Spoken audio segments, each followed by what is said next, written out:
জ্বালানি খাতে চলমান অস্থিরতার মাঝেও আশার আলো জেগেছে আমদানি করা তেলে। হরমুজে জাহাজ চলাচলে জটিলতার মধ্যেও বিশেষ ব্যবস্থায় আমদানি করা হচ্ছে ডিজেল ও জেট ফুয়েল।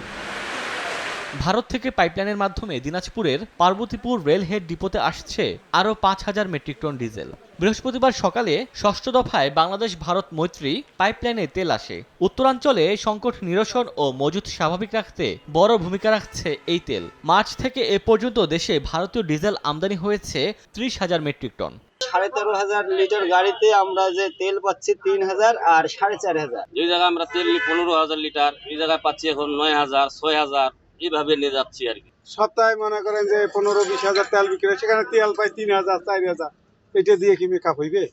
10 দিন 12 দিন থেকে প্রায় দোকান বন্ধ হয়ে আছে, কোনো প্রকারে তেল পাচ্ছি না। আগামীর অগ্রগতির ভিত্তি আনোয়ার ইস্পাত, স্ট্রংগেস্ট স্টিল সিন্স 1978। সংশ্লিষ্টরা বলছেন, প্রত্যেক দফায় ভারতীয় জ্বালানি তেল পাইপলাইনে আসার পর তা প্রক্রিয়ায় সময় লাগে প্রায় ৫০ ঘন্টা। এসিও সিস্টেম দিচ্ছে।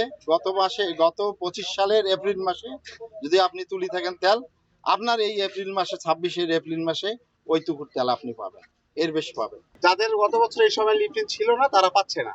সেই ক্ষেত্রে কিছুটা সমস্যা হচ্ছে। সরকার এই বিষয় নিয়ে কথা বলছি, আমরা দ্রুত কাজ করবে, আমাদের আশ্বস্ত করছে।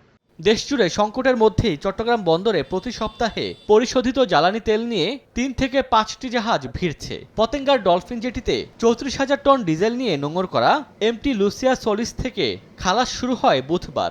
৩২,০০০ টন ডিজেল নিয়ে আসা এমটি টর্ম দামিনীর খালাস চলছে বৃহস্পতিবার সকাল থেকে। এসব ডিজেল সরবরাহ করেছে ইউনিপ্যাক্স সিঙ্গাপুর পিটিই লিমিটেড এবং সিঙ্গাপুর ভিত্তিক ভিটল এশিয়া।